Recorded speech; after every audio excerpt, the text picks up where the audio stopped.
हे student, welcome once again. बच्चों, इस वाले वीडियो में हम लोग एक्सरसाइज 2D का जो 19th नंबर का क्वेश्चन है ना, इसे सॉल्व करना सीखेंगे। तो ये सबसे पहले रीड कर लेते हैं, और अगर आपने प्रीवियस वीडियोस नहीं देखा या किसी भी नेक्स्ट क्वेश्चन में अगर आपको डाउट है तो उनका लिंक आपको नीचे डिस्क्रिप्शन बॉक्स में मिल जाएगा। तो चलिए इसे रीड कर लें। इफ़ एक्स का cube plus a x square plus b x plus 6 has x minus 2 as a factor and leaves a remainder 3 when divided by x minus 3, find the value of a and b. देखो यहाँ पर बोला क्या जा रहा है ना कि ये जो हमारे पास पॉलिनोमियल है ना, इसका ये फैक्टर है। इसका मतलब क्या हुआ, इसको जब हम इसमें से डिवाइड देंगे तो हमारा रिमाइंडर जीरो बचेगा। फैक्टर है यानी कि रिमाइंडर जीरो है। समझ में आ गया, जो कि हमने पहले भी आपको बहुत बार समझाया है। लेकिन जब हम इसको इससे डिवाइड करते हैं ना तो रिमाइंडर 3 बच जाता है, यानी वहाँ पर वो पूरा पूरा डिवाइड नहीं होता। इसका मतलब क्या हुआ कि ये इसका फैक्टर नहीं है। तो अब हमसे ये बोला जा रहा है कि आप कुछ ऐसा इसको सॉल्व करो ताकि आपको ए और बी की वैल्यू पता चल जाए। तो आपको कुछ अलग सॉल्व नहीं करना है। जो काम आपने क्वेश्चन नंबर 18 तक किया था ना, यहाँ से एक्स की वैल्यू निकालो, उसको इसमें पुट कर दो। उसी तरीके से दूसरे बार यहाँ पर से एक्स की वैल्यू निकालो, उसको भी यहाँ पर पुट कर दो। तो आपको ना दो इक्वेशन मिल जाएगा, और उन दोनों इक्वेशन का यूज़ करके आप आसानी से इसे सॉल्व कर सकते हो। एक कैसे सॉल्व करना मैं आपको कॉपी में समझा देता हूँ। तो देखो, इसको भी सॉल्व करने के लिए सबसे पहले जो भी हमारे पास पॉलिनोमियल है ना, उसको एफ एक्स या पी एक्स जो भी मानना है वो मान लो, ताकि आपको जो स्टेटमेंट्स हैं वो कम लिखने पड़े। ठीक है, इस तरीके से मानने से स्टेटमेंट हमको कम लिखना पड़ता है। अब हमको क्वेश्चन में क्या कहा गया था कि यहाँ पर आप लिख भी सकते हो अकॉर्डिंग टू क्वेश्चन। क्वेश्चन में हमसे कहा गया था ना कि एक्स माइनस टू जो है वो इसका फैक्टर है। तो यहाँ पर आप लिखोगे x minus two is a factor of F x. ठीक है, यानी ये जो है एफ एक्स का फैक्टर है। इसका मतलब क्या हुआ कि अगर अपन यहाँ से ना एक्स की वैल्यू निकाल लें, एक्स की वैल्यू कैसे निकालते हैं आपको पता ही है। X minus two equal to zero कर लो, तो एक्स का वैल्यू कितना निकल जाएगा, यहाँ से टू निकल जाएगा, माइनस टू इधर जाकर के प्लस टू बन जाएगा। तो एक्स की जो वैल्यू टू है, अगर हम उसको इसमें पुट करेंगे तो हमारा जो आंसर निकलेगा वो जीरो निकलेगा। आंसर मतलब कि रिमाइंडर जो होगा वो जीरो निकलेगा। यही तो रूल कहता है कि अगर फैक्टर है तो डिवाइड करने से जो हमारा रिमाइंडर आता है वो जीरो आता है। तो यहाँ एक्स की वैल्यू टू निकल गई ना, इसी को यहाँ पर पुट कर दो। तो यहाँ पर आप लिखोगे सो F2 जो होगा वो कितना हो जाएगा, जीरो हो जाएगा। F2 मतलब कि x की जगह पर अगर अपन 2 लिखते हैं तो हमारा आंसर जीरो होगा, क्योंकि ये रिमाइंडर है इसका। थोड़ा सा रुको, मैं ब्राइटनेस इंक्रीज कर लेता हूँ, शायद आपको क्लियरली नहीं दिख रहा होगा। इतना ठीक है, ज़्यादा फिर हो जाएगा तो दिक्कत करेगा। तो इतना समझ में आ गया आपको कि अगर हम लोग एक्स की जगह टू करते हैं तो आंसर जीरो आ जाएगा। तो इस पूरे पॉलिनोमियल में ना आप एक्स की जगह पर हर जगह क्या करोगे, टू कर दोगे। तो ये एक्स का क्यूब है तो ये हो जाएगा टू का क्यूब, प्लस में ए एक्स का स्क्वायर है तो ए और फिर टू का स्क्वायर हो जाएगा। उसके बाद बी एक्स है तो प्लस में बी और ब्रैकेट में टू लिख दो, फिर प्लस में सिक्स है तो सिक्स उतार दो और इक्वल करके यहाँ पर जीरो कर दो। तो टू का क्यूब कितना होता है, एट होता है, प्लस में टू का स्क्वायर हो जाएगा हमारा फोर, और फोर का ए से मल्टीप्लाई होकर के फोर ए बन जाएगा, टू का बी से मल्टीप्लाई होकर के टू बी बन जाएगा, प्लस में ये सिक्स हो गया, इक्वल को साइड में जीरो। इन दोनों को ऐड कर दो तो सिक्स और एट हमारा कितना हो जाएगा, 14। तो 14 प्लस में ये हो जाएगा 4a प्लस में 2b। ठीक है, इक्वल के उस साइड में जीरो। यहाँ से अपन 14 को क्या करते हैं, इधर ट्रांसफर कर देते हैं, क्योंकि हमको तो ए और बी की वैल्यू जाननी है। तो 14 को इधर ट्रांसफर करेंगे तो हमारा कितना बन जाएगा, ये -14 हो जाएगा। तो ये हो जाएगा हमारा 4a प्लस में 2b इक्वल टू -14। इतना समझ में आ गया। अभी इसको हम लोग और ज़्यादा सॉल्व करना चाहें तो कर सकते हैं। जैसे यहाँ से देखो टू दो में कॉमन मिल रहा है ना, तो यहाँ से आप चाहो तो टू कॉमन भी ले सकते हो। तो कॉमन ले ही लेते हैं, काम और आसान हो जाएगा, आगे चल करके हमको ना ज़्यादा कटपिट नहीं करना पड़ेगा। देखो यहाँ भी टू है, यहाँ भी फोर है, जो टू के टेबल में आता है। तो कॉमन लेने का तरीका आपको पता ही होगा। यहाँ से मैं टू बाहर निकाल लूँगा तो टू ए बच जाएगा। अगर देखो कॉमन लेने का मतलब क्या होता है कि जो मैं बाहर निकाल रहा हूँ ना उसका इससे मल्टीप्लाई करेंगे तो फोर ए आ जाएगा, और प्लस में यहाँ पर बी बच गया क्योंकि टू तो हमने बाहर ले लिया है, तब ना टू और बी का मल्टीप्लाई होगा तो टू बी आ जाएगा। यानी एक तरह से आप कह लो इसको हम लोग शॉर्ट कर देते हैं और कुछ नहीं। इक्वल के उस साइड में -14 है। अब क्या करते हैं अपन, ये जो टू है ना इसको भी इधर ट्रांसफर कर देते हैं। तो हमारे पास ये हो जाएगा 2a प्लस में b equal to -14 divide by में 2, क्योंकि इधर ये मल्टीप्लाई में है, बीच में कोई भी साइन नहीं, यानी कि मल्टीप्लाई की साइन है। तो अब यहाँ से हमारा कितना निकल गया, ये 2a प्लस में बी इक्वल टू 2 1 जा 2 2 7 जा 14, और ये माइनस की साइन है तो -7 आ गया। तो ये हमको ना एक इक्वेशन मिल गया, एक पहला हमको इक्वेशन मिल गया पहले वाले हिंट के द्वारा। एक हिंट हमको ये दिया हुआ था कि x माइनस टू क्या है, फैक्टर है इस वाले पॉलिनोमियल का। तो हमने वहाँ से x की वैल्यू को पुट किया, रिमाइंडर इक्वल करके जीरो लिखा हमने। तो यहाँ पर हमारा जो एक क्या मिल गया, इक्वेशन मिल गया। इक्वेशन नंबर इसका नाम आप दे दो 1। अब अपन करेंगे दूसरा वाला काम। नाउ अब हमसे क्या बोला था कि x जो है ना, सॉरी क्या बोला था हमसे क्वेश्चन में, x माइनस थ्री दिया गया था शायद ना, factor and leave a remainder 3 when divided by x minus three. तो यहाँ पर आप लिख दोगे कि f x leave a, leaves कर दो, लीव्स ए रिमाइंडर।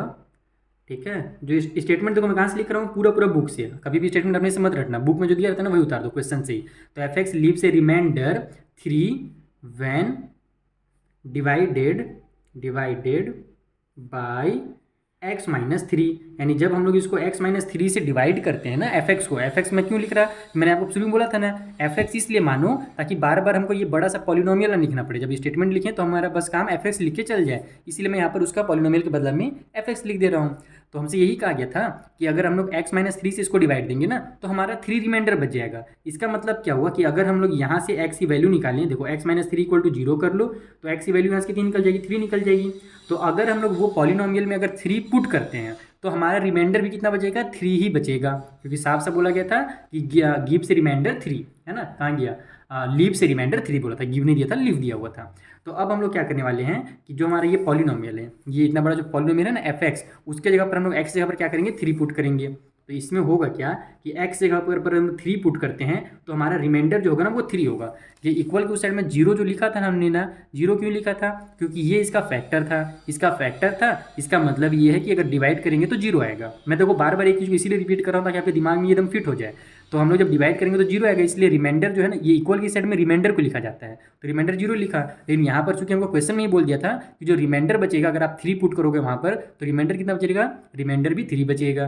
तो अब बस जो भी हमारा पॉलिनोमियल है, जहाँ जहाँ पर हमने टू पुट किया था वहाँ पर हम लोग थ्री पुट करेंगे और इक्वल करके थ्री लिख देंगे, तो वहाँ से हमको एक और दूसरा इक्वेशन मिल जाएगा। तो चलो जल्दी से मैं पुट कर देता हूँ। इससे पहला हमारा एक्स का क्यूब था तो वो हो जाएगा थ्री का क्यूब, उसके बाद प्लस में ए एक्स स्क्वायर था तो ए और थ्री का स्क्वायर, प्लस में बी एक्स है तो बी और थ्री हो गया, प्लस में सिक्स हो गया, और रिमाइंडर जो बचेगा हमारा वो थ्री बचेगा। इसलिए इक्वल के इस बार आप थ्री लिखोगे, जीरो नहीं लिखोगे।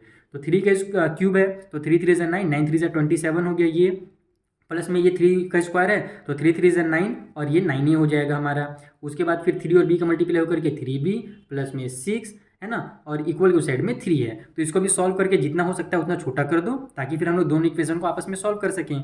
तो यहाँ पर देखो 27 और ये 6 ऐड हो जाएगा तो हमारा कितना आ जाएगा, 27 और 6 कितना होता है भाई, 33 होता है। और उस 33 को हम लोग राइट साइड में ट्रांसफर कर देंगे तो इधर बचेगा हमारा 9a प्लस में 3b इक्वल के साइड में 3 पहले से है, इन दोनों को हमने ऐड किया तो 33 आया था प्लस में, तो राइट साइड में जाकर के वो 33 माइनस का हो जाएगा। तो यहाँ से हमारा 9a plus 3b equal to कितना आ गया, 33 में से 3 माइनस होगा तो 30 आ जाएगा। लेकिन चूंकि बड़े नंबर में माइनस की साइन है तो माइनस की साइन हम जरूर लगाएंगे। यहाँ भी देखो दोनों में से 3 कॉमन मिल रहा है ना, तो यहाँ से भी 3 कॉमन निकाल लो। तो 3 कॉमन निकालेंगे तो यहाँ पे 3 ये बचेगा क्योंकि 3 3 से 9 होता है, प्लस में यहाँ पर b बचेगा, 3 और b का मल्टीप्लाई होकर के 3b आ जाएगा, इक्वल की उस साइड में -30, इधर 3 को भी ट्रांसफर कर दो तो बचेगा हमारे पास 3a प्लस में b इक्वल की उस साइड में -30 और डिवाइड बाई में ये 3 हो जाएगा, ये वाला 3 इधर आकर के। तो 3 1 जा 3, 3 10 जा 30 आ गया। तो हमारा जो दूसरा इक्वेशन हमको क्या मिल गया, 3a प्लस में b इक्वल की उस साइड में -10। ये हमको दो इक्वेशन मिल गए। भले आपको बड़ा दिख रहा है लेकिन देखो ये हमारा आंसर जो है ना शॉर्ट ही एक तरह से, जैसे क्वेश्चन नंबर 10 तक जो क्वेश्चन था ना उसमें आपको क्या करना पड़ता था, बस इतना काम करना पड़ता था एक क्वेश्चन में। इस बार जो क्वेश्चन नंबर आगे आपको आ रहा है उसमें क्या हो रहा है कि थोड़ा सा हमको दो दो बार काम करना पड़ रहा है। एक बार हम लोग को एक्स का जो वैल्यू है यहाँ पर निकाल कर रिपोर्ट करना पड़ा, एक बार यहाँ से निकाल कर रिपोर्ट करना पड़ा, लेकिन अभी भी हमारा फाइनल आंसर नहीं आया, ये ध्यान रखना। अभी तो हमको दो क्या मिले, इक्वेशन मिले हैं। अब यहाँ पर मैं दोनों इक्वेशन को आपस में सॉल्व करूंगा, तो आप इसके बाद का स्टेप ना अगले पेज में लिखना, मेरे पास जगह नहीं है इसीलिए मैं यहीं पर लिख दे रहा हूँ, मतलब इतना स्पेस बचा हुआ है, पेज वेस्ट नहीं करेंगे, यहीं पर मैं आपको समझा देता हूँ। तो हम लोग क्या करेंगे कि ये दोनों में से ना, इसमें से इसको मैं माइनस कर देता हूँ। ये जो हमारा सेकेंड वाला है इक्वेशन उसमें से हम लोग फर्स्ट वाले को माइनस कर देते हैं। उससे होगा ये कि 3a में से 2a माइनस होगा तो 1a बच जाएगा और b से b माइनस होकर के कट हो जाएगा। देखो कुछ इस तरीके से यहाँ पर आप लिखोगे सब्ट्रैक्टिंग इक्वेशन 1 फ्रॉम 2, ठीक है, यानी इक्वेशन 1 को हम लोग इक्वेशन 2 में से सब्ट्रैक्ट कर रहे हैं। तो इक्वेशन 2 क्या है हमारे पास, 3a प्लस में b है, उसमें से हम लोग को माइनस क्या करना है, 2a प्लस में b करना है, तो माइनस की साइन लगाओ और इसको ब्रैकेट में लिख दो 2a प्लस में b, और इक्वल की उस साइड में हमारे पास कितना था, -10 था, तो पहले -10 को लिखो और उसमें से माइनस करना अपने को 7 को, तो -7 लिख दो। यानी कि इक्वल के लेफ्ट में जो था उससे लेफ्ट वाले को माइनस करेंगे और राइट में जो था -10 उसमें से राइट वाले को यानी कि 7 को माइनस करेंगे। ये सब बेसिक चीज़ें, ये सब आप पहले पढ़ चुके हो, फिर भी मेरी आदत है डिटेल में एक्सप्लेन करने का, इसलिए मैं इतना डिटेल में बता दे रहा हूँ। तो ये हो जाएगा हमारा ब्रैकेट ओपन होकर के 3a प्लस में b, ये हो जाएगा -2a और ये माइनस और प्लस -b हो गया, इक्वल के उस साइड में हमारा -17 हो जाएगा, माइनस और माइनस क्योंकि प्लस होता है। तो यहाँ पर से हमारा देखो plus b minus b cancel हुआ, 3a में से 2a माइनस होगा तो 1a बच जाएगा, तो a की जो वैल्यू निकल गई वो हमारी कितनी निकल गई, -17, यहाँ पर से a की वैल्यू निकल गई। लेकिन ये तो आपके बुक में आंसर दिया नहीं है, तो कहीं ना कहीं पर कुछ गड़बड़ हुआ होगा, और गड़बड़ मुझे दिख गया यहाँ पर हुआ है। जो हमने -7 था उसको मैंने डायरेक्ट 7 लिख दिया था, इसीलिए थोड़ा सा गलत हो गया। तो यहाँ पर क्या हो जाएगा कि हम लोग को माइनस करना है -7 को, तो हम लोग देखो एक माइनस की साइन तो ऐसे लगाएंगे ही, और ब्रैकेट में लिखेंगे -7। तो उससे होगा क्या कि जब ब्रैकेट ओपन होगा तो ये हमारा माइनस और माइनस +7 बन जाएगा। तो ये देखो मैं यहाँ पर साइड बता रहा हूँ, -10 हो जाएगा और +7 हो जाएगा। तो माइनस और प्लस हमारा क्या होता है, माइनस होता है।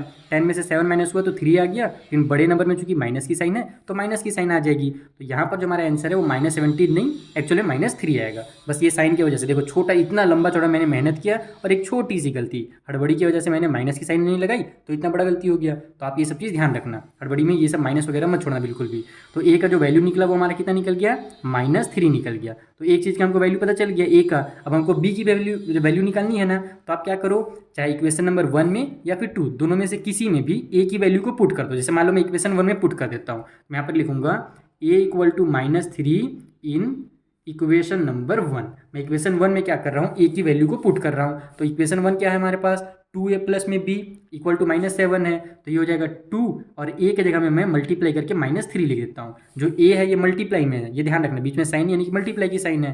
तो -3 का 2 से मल्टीप्लाई हो गया, और उसके बाद फिर प्लस b बचा ये वाला, और इक्वल के उस साइड है -7। तो इस -7 को उतार दो, यहाँ से सॉल्व करोगे तो आपको b की वैल्यू पता चल जाएगी। देखो 2 3 जा 6 हो गया, प्लस में ये b इक्वल के उस साइड है -7। इस -6 को उधर ट्रांसफर करेंगे तो ये हमारा इधर आकर के +6 बन जाएगा।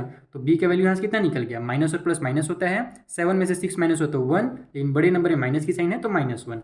तो a का वैल्यू 3 निकल गया, b का वैल्यू -1 निकल गया। तो इस तरीके से आपको इस क्वेश्चन को सॉल्व करना था। ये बहुत ज़्यादा वीडियो लेंथी आपको इसीलिए लग रहा होगा, इतना लंबा ये बनेगा नहीं। जब आप इसको अपने से सॉल्व करोगे ना तो मैक्सिमम 6 मिनट्स लगेंगे। मैं एकदम एक एक चीज़ को बहुत ज़्यादा डिटेल में एक्सप्लेन किया हूँ। कई बच्चों को देखो बहुत चीज़ें एकदम डिटेल पहले से पता रहती हैं तो उनको उतना जरूरत नहीं था, लेकिन कई बच्चे ऐसे होते हैं जो स्टार्टिंग अभी पढ़ाई जो है ना 8 9 से ही करना शुरू करते हैं अच्छे से मन लगा करके, तो उनके लिए सब बेसिक चीज़ें बताना जरूरी था, इसीलिए मैंने एकदम डिटेल में इसको समझा दिया आपको। आई होप आप सभी बच्चों को ये समझ में आ गया होगा। मिलते हैं अब नेक्स्ट वीडियो में, यहाँ पर जो आगे के क्वेश्चन हैं उनको भी हम लोग इसी तरीके से एकदम बेसिक कॉन्सेप्ट के साथ सॉल्व करना सीखेंगे।